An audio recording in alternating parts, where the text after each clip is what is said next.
All right, so if you've followed us through Beginner Fundamentals Video 1, this is going to be kind of the next step as the way that I'm kind of presenting just the evolution and the process of building nymphs. Nymphs are typically one of the easiest things to tie. And a lot of the techniques can get carried over into many, many other flies, regardless whether they're dry flies or streamers or emergers, you name it. So what we're going to do this time is I want to show you how to get your what's called the thirds. It's how to proportion your body. And so what we're looking to do is have it's a little shaky. What I'm looking to do is have a front third, which this area is going to be the thorax of the fly, and the back 2/3, which is going to be the abdomen, and then a tail can run off of that. Sometimes the tail will be considered part of the abdomen, depending on the size of the hook that you use, and there's a lot of variations there, but we're not going to get into all that. So what I want to do, to make sure that I have room to finish my fly, I always take my bodkin, because it's about the same width as the hook eye there. And so I like to make sure that I've got this spot up here kind of like is a no tie zone. I saw it referred to the other day, and I thought that was very appropriate. So one thing you can do to help with this is you can actually line your bodkin up there and take a marker, and this is all for practice, right? I mean, eventually you don't need to do these things. And you know that that's where your thread's going to start, and you don't want to cross that threshold. If you do this and you're still struggling with crossing that threshold, don't be afraid to move it back just a little bit until you get more comfortable with tying. So what I'm going to do is I'm going to start my thread right on. Actually, let me do it the other way there. I tie goofy footed, so let me tie regular way for you guys. Most of you tie regular way. We're going to start right on that black mark, and I'm just going to start wrapping back, and by the third or fourth turn you should be able to let go of everything and have completed your jam knot. And what we're going to do in order to show how to get to that third position, we can go ahead and cut out our tag here, is we're going to take our thread halfway back the shank to just to the halfway point, and we're going to stop.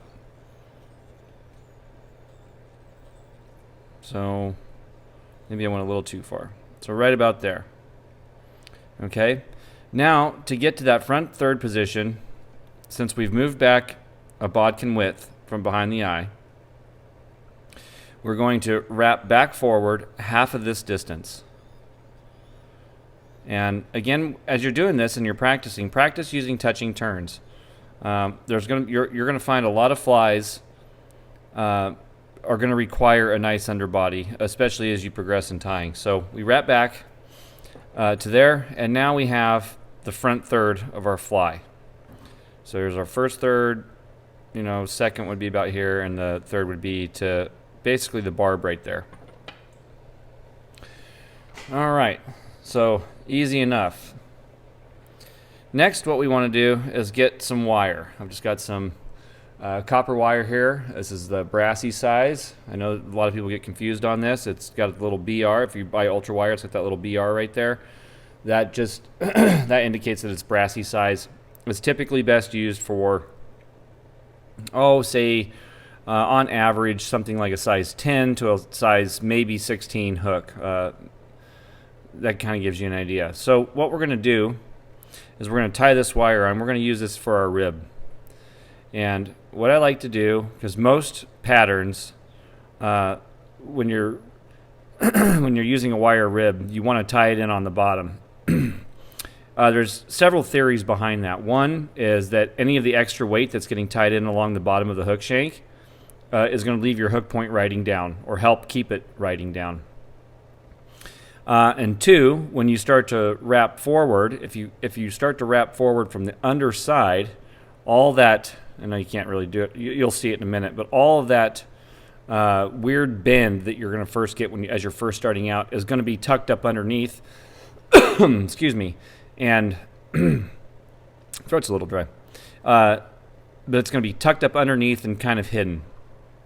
And then we're going to, as we wrap it forward, we're going to end it on the underside of the hook. So as you get better and you want to play around with it, you can tie it in on the side, or maybe some pattern's going to say, hey, tie it in on the top, whatever. But this is just kind of to get you going, kind of follow these steps, and I think that you'll find them beneficial in the long run. So I'm going to start. Let's see, get my thumb out the way. I'm going to start my wire underneath, and I'm just going to put a couple of wraps in, and make sure that I've got it on the bottom side of the hook shank, so it rides just like that. And I'm going to get a total of about 3 or maybe 4 wraps in. The easy way to do this is to not cut this, right? The easy way to do this is gently pull until the tip of this wire slides underneath your thread. Just like that. That's the easy way. Now, if it kind of pulled to the side a little bit, you can easily take your thumbnail and correct that. And I want to draw my wire down so that it's riding just below the shank, and I'm going to continue to wrap this guy back using touching turns until we get to the barb. This is a great way to practice counting. No, I'm just kidding. Although if you have kids, it's a great way. If you're helping a 2 or 3-year-old tie, like my daughter, I made her count the wraps, helped her with counting. Now you can move this back and forth from side to side, just like so if you need to. I'll turn it over so you can see. So all I'm doing is moving it to my side and then my far side to help ensure that it's staying underneath. Take your time. Don't wiggle it too much because it will break, and I'll alternate that every couple of turns or as needed. And it just helps ensure that it stays underneath. That's all. You don't have to do it, but again, if you're wanting to build stuff that's nice, you need to practice working with the same kind of fundamental techniques over and over. I'm going to use my little clip and get this out the way. Next, what I want to do is I'm going to turn my vise to the side. I'll turn it this way. And I'm going to spin my thread counterclockwise to get this thread to open up so that it's flat. And when I say flat, I literally mean that. You want it to be as flat as possible. You can kind of see when I run it along my bodkin there how it flattens out, and then it turns more back into a rope. So, geez, I'm sorry. Excuse me. So you can do that. One thing you can do to help that if you need is run your bodkin and just pull towards you, and it's going to naturally, you'll watch your bodkin naturally unwind. And what we're doing here is we're flattening our thread. This is called thread control, and it's one of the biggest deals in fly tying when it comes to tying really nice flies. And so I'll do a few turns. I may need to adjust it again.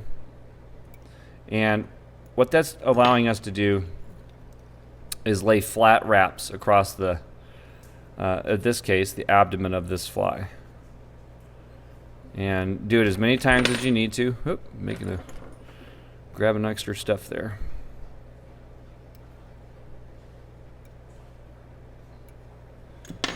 And do it as many times as you need to. I've got big, wide open turns here. It's not, I'm really actually just doing that so I don't have to keep drawing my thread out of my little short bodkin, or bobbin, sorry. So then what we're going to do is we're going to get back up here to our front third position and stop. So next what we want to do is we're going to actually pull the rib on this fly. Now you can go, from being underneath, you can go either direction. You can come this way towards you, or you can go underneath away from you. Now what you're going to notice is the angle changes. So the angle is now going to go forward if you come towards you. If you wrap your wire from the back side, it's going to, so if you can see that, it's going to kind of come down and away or up and away. So it does actually change the angle at which the wire is wrapped a little bit. So normally I'm going to start and rotate it over the shank towards me. And I see a lot of people struggle here, so take your time. and you want to get even wraps. So again, to achieve this, what you can do is when you're first starting out and practicing is you can again use your bodkin as a gauge and just make sure that it rests gently between the two on each wrap.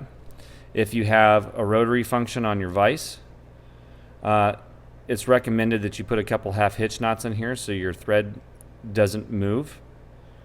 It stays in position, but you can flip it over so you can see it.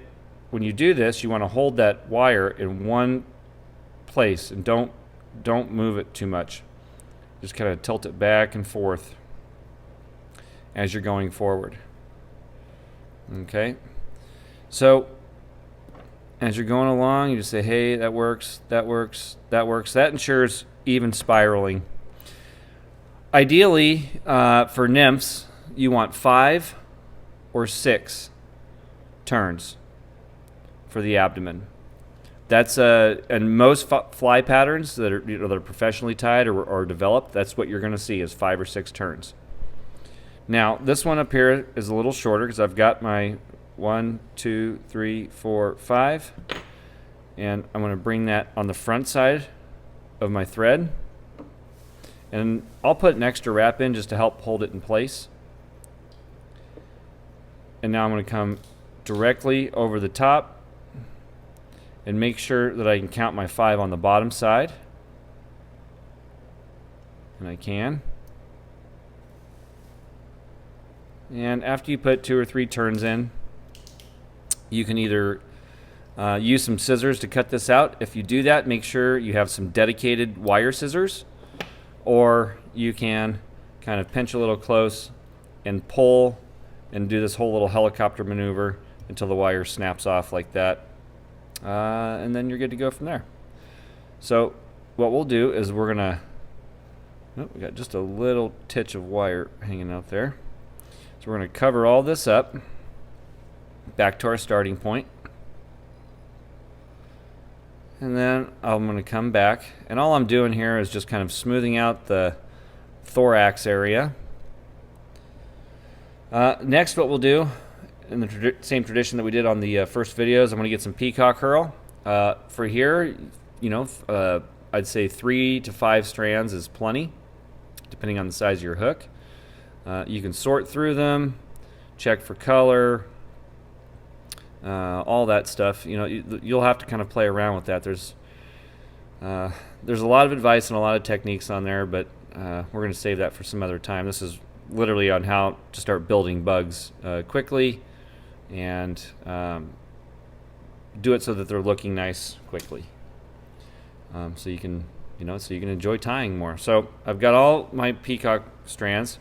I've got my tips going forward, and I'm going to come in. I'm going to cut out this first 2 inches or so of this.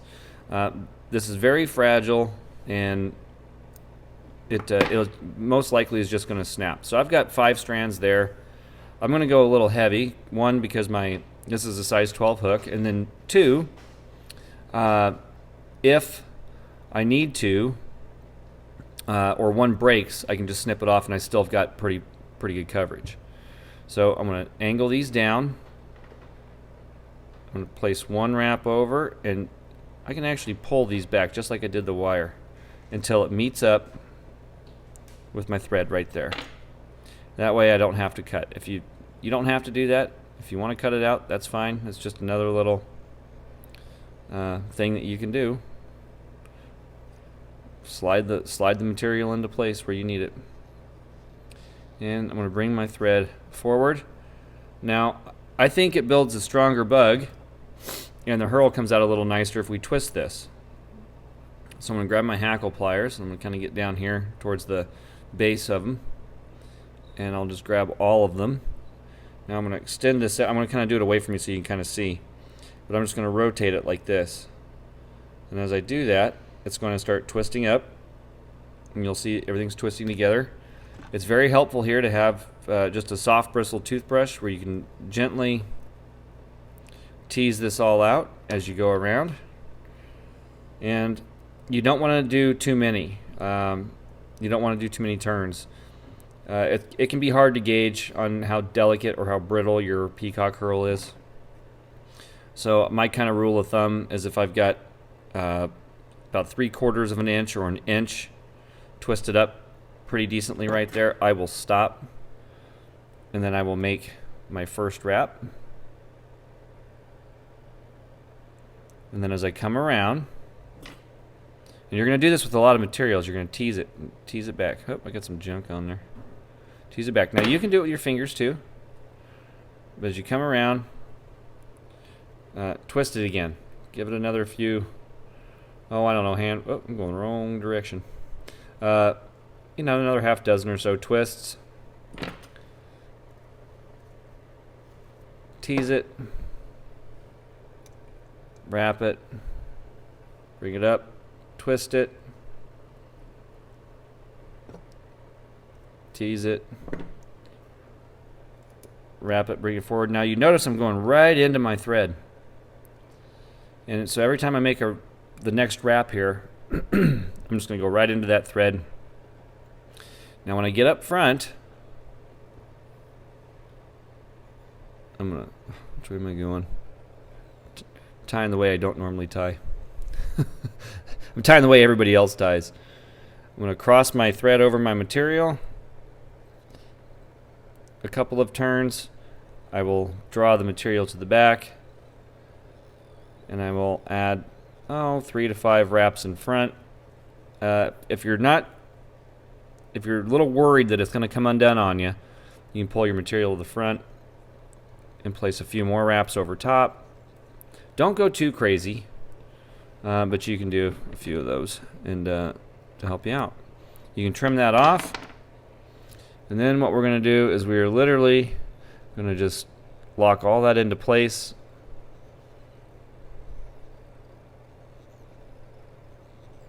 And just kind of form our head. Now you'll notice my thread is flat. You can actually see there's kind of a little split in there.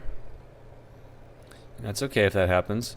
You typically want to have your heads a little wider towards the back and not the front.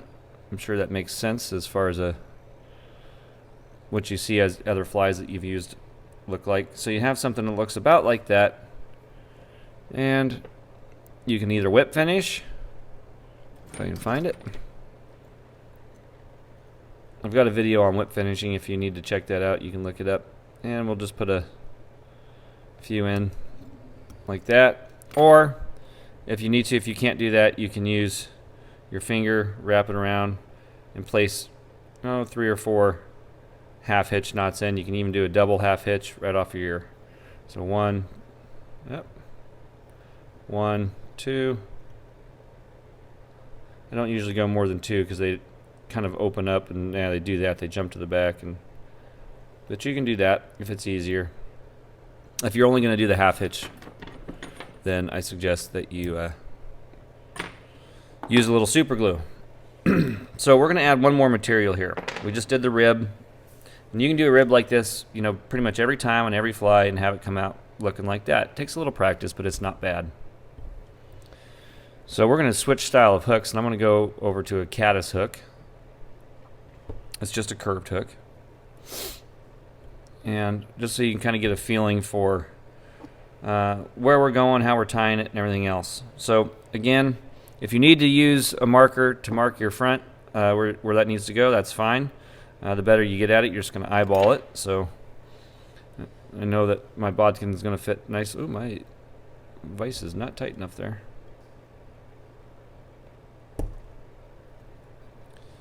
Get that out of there. Tighten that up a little bit. A little looser than the wire's a little thinner. Makes it a little looser. So what I'll do is I'll just start, and I'll put 1, 2, 3. I'll let go. Make sure that jam knot holds. I can just bring my bodkin, check it all out. Now it's the same principle here. So we're going to wrap halfway back. Somewhere in here we can come in and trim out the tag. I'm going to wrap about halfway back. Now halfway back here is going to actually be something about like this. Maybe right in here. So that all this is going to be the bug right in here. So you have to play around with it a little bit. Now that I've gone halfway back, I'll go half of that distance forward. And there's going to be my thorax. Next, I'll get my wire.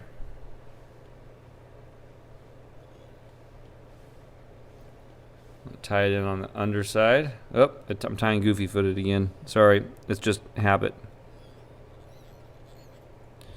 And I can pull. I got pretty close there. I can pull that and sneak it right underneath.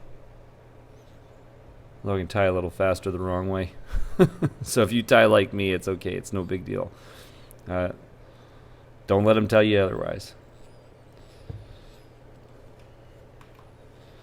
And we're going to take this back down into the bend. This is going to be the bend here.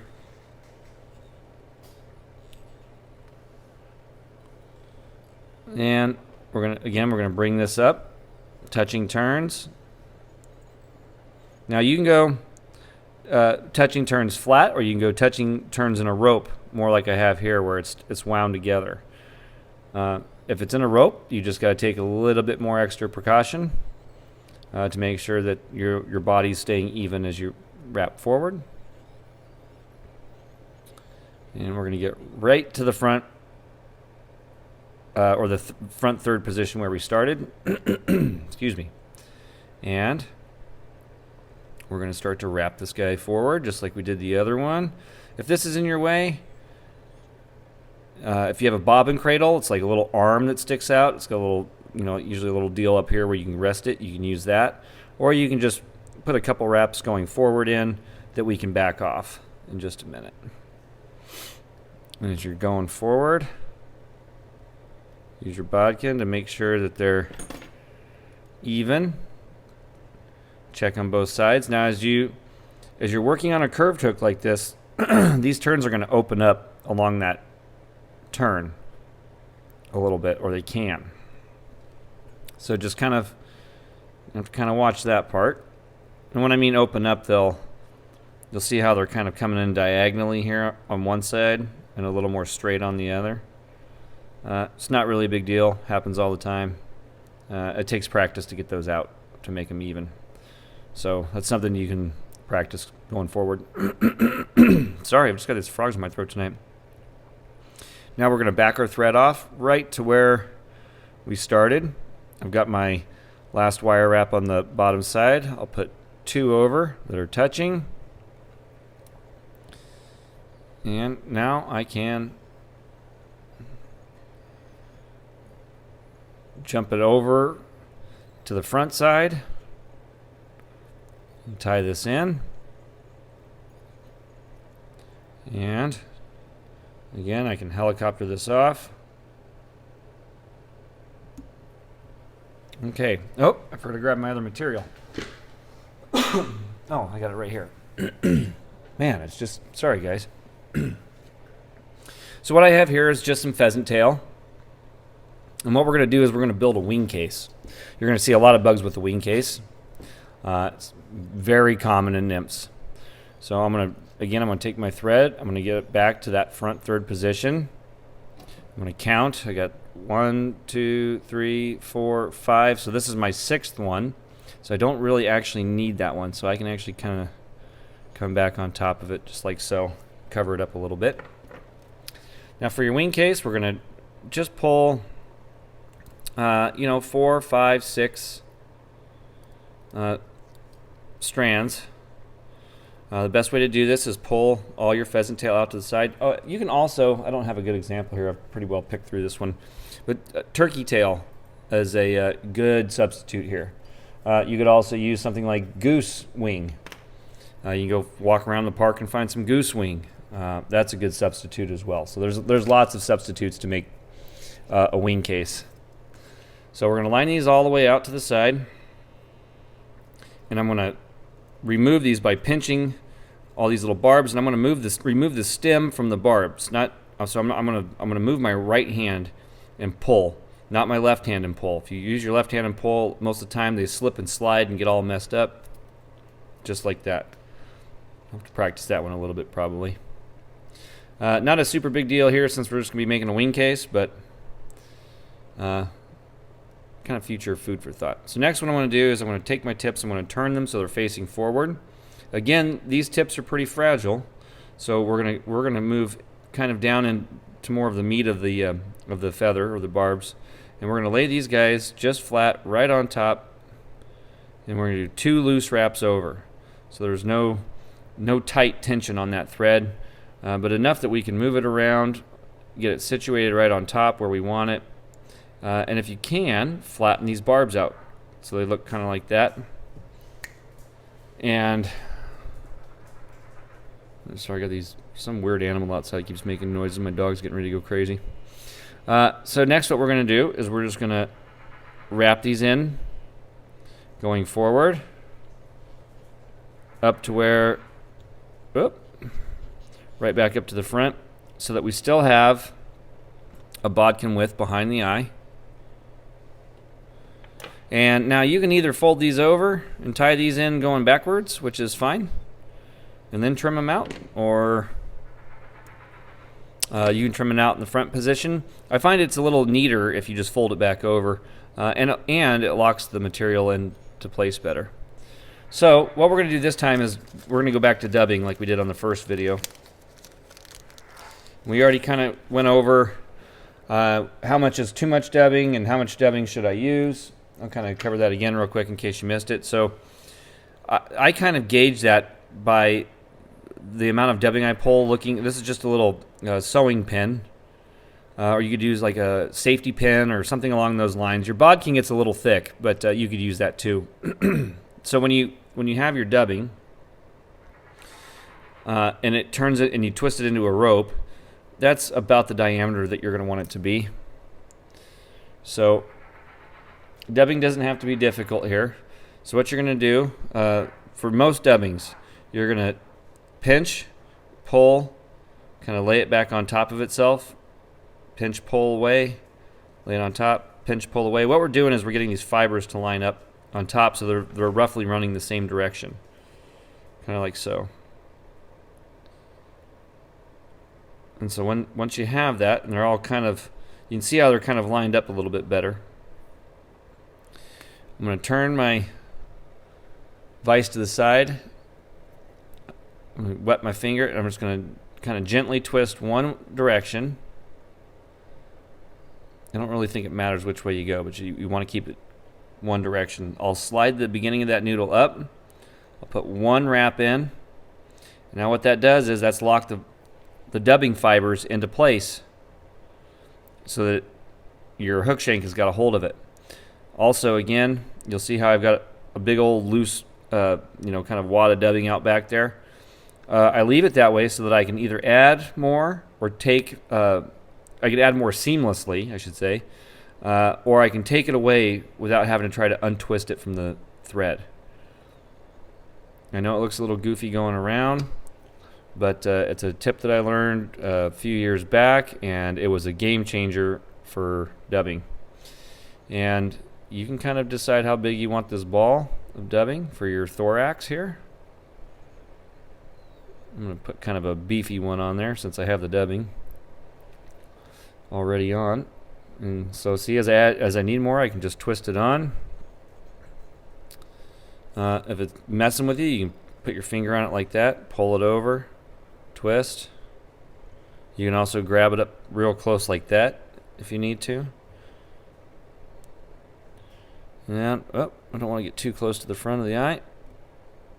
Now I can remove pretty much all of that, and then if I have any extra left over here, I can trim it out. Some people will actually leave it in place to act like little feet, so we'll kind of do that here. We'll leave some stragglers there. Lick your fingers, draw all that to the back to make it look like feet, and we're going to put about 3 or 4 wraps in right up front here. Maybe I think probably went 6 there, something like that. So now for our wing case, we're just going to we're going to pull it over. So it's going to sit just like that on top. I'm going to put 1, 2 wraps in right over the top. I'm going to draw this to the back, everything to the back. I'm going to put 1, 2 in front.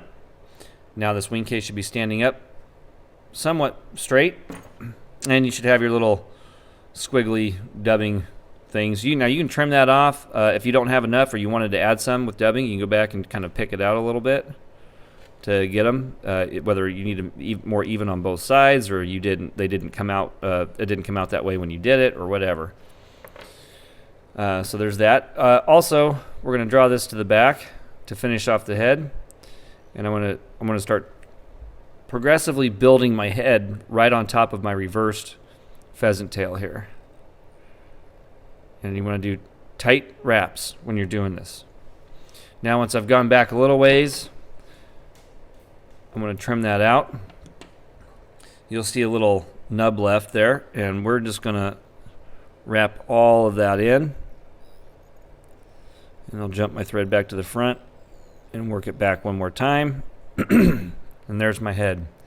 Good grief, I'm really sorry. I have to keep clearing my throat. Now you can whip finish. And when you're doing your whip finish for your heads, make sure, or at least try, to do your whip finish closer towards the back where the head is, the back of the head instead of the front. It can be a little challenging, but if you don't have the room right up front, then oftentimes what's going to happen is that thread's going to slide down over your eye. So it can be a little challenging. So there's kind of bug number 2. So there's 2 ways to, or 2 new materials we added to this session. And you can play around with these back and forth, between the shape of the hook, maybe your thread color of your wire, and then also putting a wing case over your peacock herl, or maybe not even having a wing case over your dubbing. So mix and match those around, get some different looks, and there you go. So that's kind of the end of the second fundamentals class, or video, I should say, that we're doing for the classes. If you liked the video and you found it helpful, we always like for you to subscribe if you're willing. Give it a thumbs up. Let us know you liked it. You can also click the bell for notifications. If you found this video and you're not part of Fly Tying for Beginners on Facebook, if you want to scoot over there and join the group, we do some great stuff over there. A lot of fun, a lot of tutorials, a lot of great tyers over there that are willing to help beginners out. And just make sure you answer the questions, and that's your golden ticket in. Happy tying, everybody, and we'll see you next time.